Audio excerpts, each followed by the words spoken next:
Hi kids, in today's session you are going to learn about Adam Smith's theory of absolute cost advantage. Okay, in this one actually Adam Smith he argued that all nations can be benefited when there is free trade and specialization in terms of the absolute cost advantage. Specialization means something we should produce there. In the starter column I given there India it producing wheat, specialized wheat I am saying, isn't it? In China they are producing the cloth. It only is the special product of them because they are giving them more product in cloth.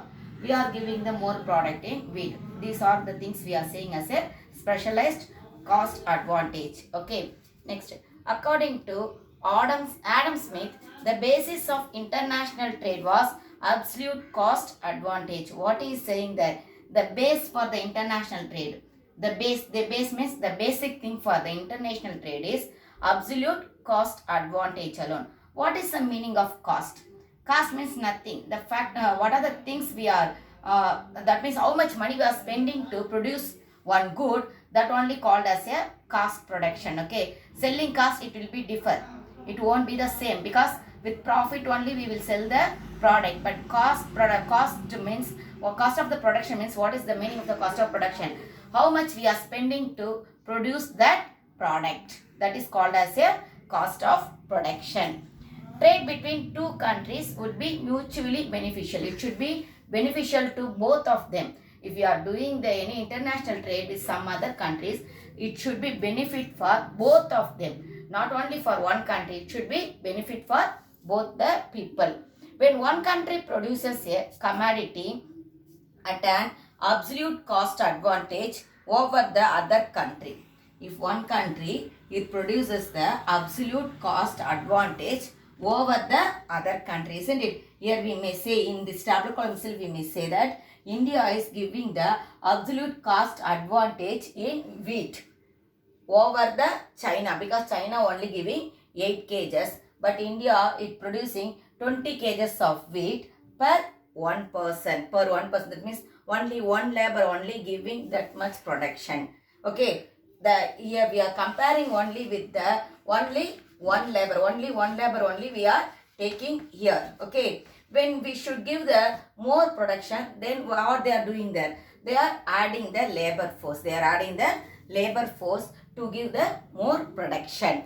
Okay, first what are the assumptions? However, you know, in 11th standard itself we read, in all the theory there will be some assumption. Okay, same like that here also. What is the assumption? That means he kept there, Adam Smith, what he kept there.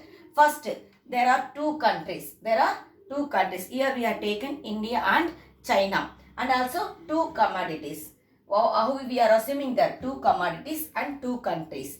Next, labor is the only the factor of production. They are thinking here only the labor, about the labor, because in agriculture it is the labor intensive work. We know that one. It is not the mineral intensive work. It is a labor intensive work. That means we are taking that labor as a factor of production. How much he can able to produce. That one person, how much he can able to produce only we are taking here. Labor units are homogeneous. Homogeneous means here giving only the one person only. I already told, only for one person only we are comparing these things. Next, the cost or price of a commodity is measured by the amount of labor required to produce it. What they are saying there, the cost or price, how much cost we are going to give for one labor. That means the how much wages, how much wages we are paying to the labor only we are going to discuss here. For one labor, if you are paying 100 rupees, if you are adding more the labor, means definitely the cost of production it will increase, because what they are saying here, they are not taking here for the raw material and land, and also for the organizer they are not mentioned all these things as the factor of production. They are taking only the labor as a factor of production. That means how much we are spending for the labor, that only they are taking as a cost of that commodity, cost of that product. Okay, and we will move on to this one. Okay, through the graph I will explain this one. It is clear that India has an absolute advantage in the production of wheat over China.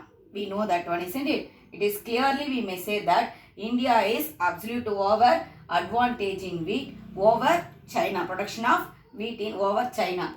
China is giving the more production than India in cloth. Can you able to see or not? Yes. China is giving more production when comparing to India in cloth. That means for India, wheat is the absolute cost advantage. For China, cloth is the absolute cost advantage. Okay. Therefore, India should specialize in the production of wheat and import cloth from China. It's having a specialized, that means wheat it's having more there, but cloth it's not having there. So it can able to, India can able to export the wheat, but it should import the cloth there. Same like that, China, it can able to export the cloth, but it should be import the wheat because it's not having that much wheat production. Okay, if they don't want to do, that means they don't want to do any export or import with other countries, what they should do, they should appoint, that means India should appoint more laborers to give the more production in cloth, as well as China should appoint more labor to give the more production in wheat. This is called as a absolute cost advantage theory. But here they won't do like that. What they do, there should be some mutual benefit for both of them, for India as well as China. So what they are saying, mutually they are with understanding alone, they are doing the business, they are doing the trade there in between them. Okay, wheat, he is exporting the wheat to China, as well as China is exporting the cloth to India. Okay, children.